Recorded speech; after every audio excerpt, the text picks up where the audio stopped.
소식 정리해보는 시간입니다. 서울부동산경제연구소의 최문섭 소장 자리하셨습니다. 어서 오십시오. 네, 안녕하세요. 네. 자, 이 한동안 재건축 아파트 가격 상승세가 심상치 않다 이런 얘기를 들었는데 최근 들어서는 조금 주춤해진다면서요. 그 강남 같은 경우에는 사실 그 호가만 올라가 있는 상태고요. 매매는 되고 있지 않고요. 특히 경기도권이 사실 많이 내렸는데요. 네. 서울서도 서울 강서구 하곡동에 있는 그 우진 아파트나 홍진 아파트인 경우에는 현재 2천만 원 정도가 지금 내려는 상태로 매매가 되고 있고요. 네. 그리고 과천 같은 경우는 경기도권에 들어가지만 사실 많이 하락한 상태입니다. 예. 과천의 아파트가 지금 현재 주거 6단지 같은 경우는 그 아파트 한 가구에 5천만 원 정도가 하락했기 때문에 52제곱미터나 59제곱미터가 5천만 원이 내려갔어요. 많이 내려간 거거든요. 네. 그래서 굉장히 기대와는 달리 안정세를 보이고 있고요. 오히려 하락하는 추세로 돌아가고 있어서 상당히 좀 관심이 많이 쏠리고 있습니다. 네. 우리 사실 이런 핵심은 강남 아니겠습니까? 강남 쪽에서는 별다른 움직임이 없는 겁니까? 강남은 지금 사실상 양도세가 워낙 많기 때문에요. 네. 실제 매매를 이루는 경우에는 아직 급매물 위주로 이루어지고 있고요. 네. 실제 강남의 재건축 부임이 일고 있는데도 실제 그렇게 많이 오르진 않습니다.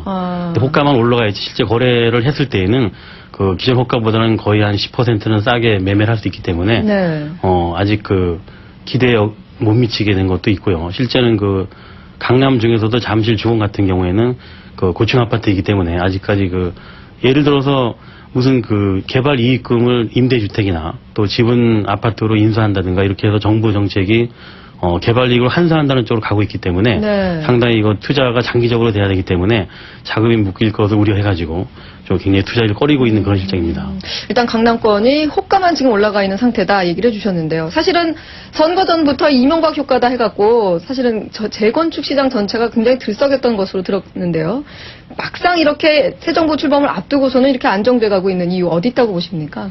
우선 무엇보다도 이명박 당선인께서 생각이 좀 굉장히 곧기 때문에 대부분 부동산 시장에서는 많이 오를 것이라는 기대를 했지만 지금 파시는 매도자 입장에서도 상당히 지금 관망하는 게요. 아직까지 양도세를 완화시켜준다고 했지만 이번 4월 총선도 있고요. 또 연말쯤 가서 어떤 계획을 세울 계획이 있기 때문에 지금 그렇게 섣불리 팔아서 손해보지 않을까 하는 심리적인 것이 작용돼가지고 팔지 않고 있고요. 또 네. 매수자 입장에서는 4, 5년 동안 이거 장기간 혹시 묶이는 게 아닌가 이런 우려감 때문에 실제 아파트 매매를 쉽게 하지 않기 때문에 요즘에는 굉장히 매수자가 관망세로 돌아서고 있기 때문에 네. 침체가 아직 벗어나지 못하는 그런 실정으로 보고 있습니다. 네. 하지만 계속해서 이 뉴타운 쪽 얘기는 들려오는 걸 보니까 재개발은 그래도 조금 나은 건지 모르겠는데 재개발, 재건축 이 통틀어서 전망은 어떻습니까? 우선 굉장히 기대 심리는 많은데요. 실제는 재개발 단지 같은 경우에도 약간 면적이 굉장히 중요합니다. 재개발 규모가 작았을 때에는 굉장히 소폭으로 오를 가능성이 있고요. 네. 재개발 규모가 많았을 때는 정부 차원에서 주로 이제 신혼부부 주택이나 임대주택을 다시 용적률을 높여주면서 거기 사이에 껴넣는 거기 때문에 네. 실제는 옛날처럼 잠실 단지처럼 대규모로 재개발 수익이 많아가지고 실제 재개발 지분을 투자한 분들이 수익을 많이 창출할 수 있는 그런 분위기가 아니기 때문에 네. 기대하시는 것보다 약간 소폭으로 이제 은행 금리가 비싸다 보니까 기대 심리가 소폭이다 보니까 사는 분도 파는 분도 별로 관심이 없는 것 같습니다. 네. 그리고 재건축이 된다 하더라도 기존 도심에서 하게 되면은 개발 인수가 확실하게 지금 할 거라는 예측을 하고 있는 거죠. 실제 부동산 전문가들이나 시장에 계신 분들도 이명박 정부 현재 5년 동안은 재개발 재건축을 풀어준다 하더라도 큰 일이 발생하지 않을 것이다. 네. 그런 곳으로 서로 입을 모아서 얘기를 하고 있기 때문에 네. 어느 것보다도 부동산이나 건설 쪽을 잘 아시는 분이 당선이 됐기 때문에 예. 상당히 지금 연구를 하고 있지만 네. 기대에 못 미쳐서 실제는 망설이고 있는 실정이 한 90%입니다. 그렇다면은요, 지금 새 정부 출범 이후에 사실은 기대감들이 굉장히 많았고, 여러 가지 이제 규제를 좀 풀어서 좀 활성화할 것이다 얘기들이 좀 많았었는데, 부동산 시장 전망이 그렇다면은 기대만큼은 활성화되지는 않을 것으로 보시는지요? 그렇죠. 저희 연구소에서 많이 연구를 하고 있는데, 최근에 이명박 정부 당선인께서 공약도 굉장히 중요하고요. 네.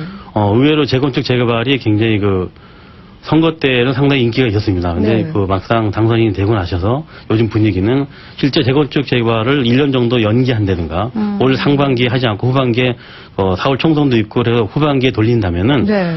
사실상 뭐 큰 기대에 못 미치기 때문에 예. 오히려 재건축 재개발 쪽보다는 최근에 발표된 그 강화 김포 쪽의 나들섬이라든가 그런 그 새로운 안이 자꾸 나오기 때문에 예. 아파트라는 것이 분양 시장에 어느 정도 이익이 발생돼야 되는데 이 새로운 정부가 탄생하더라도 4, 5년 동안에 그 큰 이익이 없을 것이다.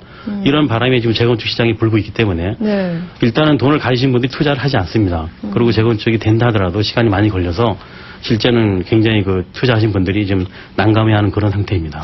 부동산 시장이 조금 나아질 것 기대하면서 지금 주택 매매 같은 거를 조금 늦추시는 분들이 꽤 계셨었는데 그렇다면은 그렇게 큰 기대를 하지 않는 것이 좀 좋은지 어떻게 보십니까? 지금 그 제가 보기에는 그 당선인께서 만약에 총선 이후든 전이든 집을 나의 생각과 관계없이 오랫동안 가지고 계신 분들이 많이 있습니다. 네. 이런 분들은 실상 그 집을 팔아서 또 투자를 해야 되는데, 네. 이번에 그 참여정부에서 오랜 동안 그 집을 묶인 상태였기 때문에 만약에 조금 완화시켜줘서 양도세가 좀 완화되게 되면 그때 집을 팔으셔서 아마 부동산에 또 투자하지는 않을 것 같고요. 새로운 정부에서 그 당선인께서도 부담이 많이 되실 겁니다. 네. 부동산을 가지고 계신 모든 분들을 부자로 만들어주거나 집값을 올려서 그냥 노력하지 않고 쉽게 돈 벌 수 있는 그런 상태로 가지 않을 것 같아서 예. 실제는 약간 완화시켜 주셨을 때 집을 파는 것이 훨씬 유리한 것으로 보고 있습니다.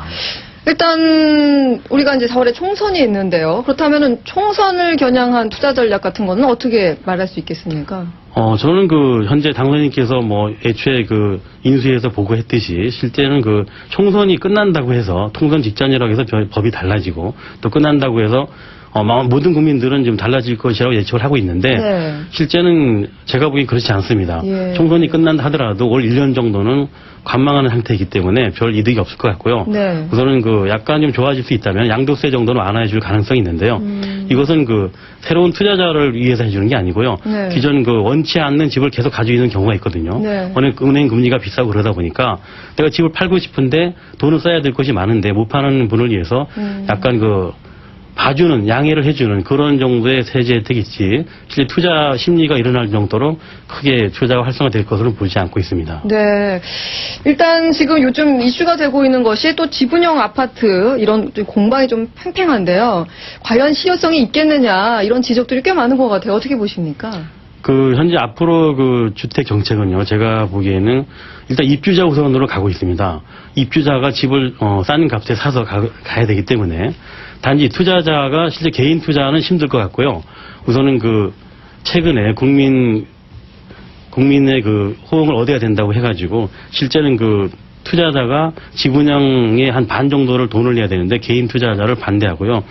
정부에서는 지금 국민연금이나 아니면 삼성증권, 대우증권 그런 굉장히 대규모 자금이 있는 회사에 모임을 가져서 투자할 수 있으면 투자하라는 그 비밀리에 그 상의를 했었는데 네. 실제는 투자를 대규모로 했을 때 뭐 월 수입이 생긴다든가 은행 금리 7, 8% 이상 올라가야만 그 지분형 주택에 성공할 수 있는데요. 예. 현재 은행 금리가 7, 8% 비싼 상태에서는 예. 과연 그렇게 많은 수익을 낼 수 있는가 문제고요. 정책적으로 개인 투자자보다는 그 은행 돈이 많은 업체에 참여가 있어야만 성공하기 때문에 네. 상당히 거기에 굉장히 성공률이 작아질 것 같습니다. 지금 개인이 직접 투자를 하지 않고 펀드 형식으로 투자를 하게 지금 얘기를 하고 있는데 지금 말씀하신 대로 이런 기관 투자가들이 얼마나 관심을 보여주느냐 이것이 또 중요한 또 성공의 요인 아니겠습니까? 근데 개인 투자자는 아무리 관심이 있어도요. 네. 실제는 큰 이득은 없을 것 같고요. 예. 만약 이익을 남는다면 10% 이상 그 아파트 값이 올라야 되는데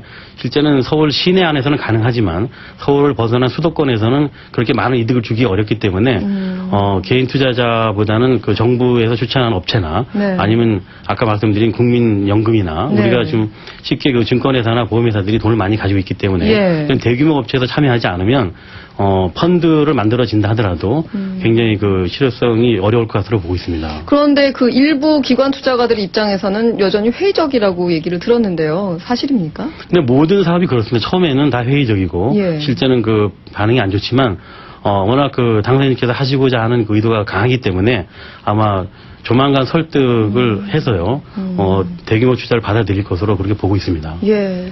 이 설 연휴가 또 지나면은 새로 정부가 이제 공식 출범하게 되고요. 또 이런 봄이 되면은 또 이사철인데 앞으로 그 부동산 시장 어떻게 될 것인지 얘기를 좀 해주시고 또 이 수요자들을 어떻게 좀 대처를 하는 것이 좋겠습니까? 일단 그 수요자분들이 가장 좀 걱정인데요. 수요자분들은 장기적인 안목의 계획을 세우셔야 됩니다. 올 연말이나 올 그 상반기 때에도 굉장히 그 새로 입지가 좋은 아파트가 많이 나오니까요. 서로 청약을 하시더라도 아주 장기적인 안목을 보고 하시는 게 좋겠고요.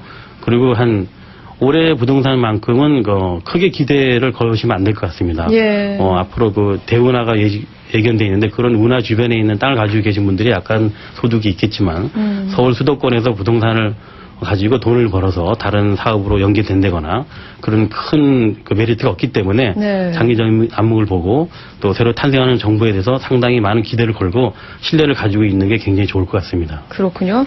자, 오늘 서울부동산경제연구소 최문섭 소장과 함께 부동산 시장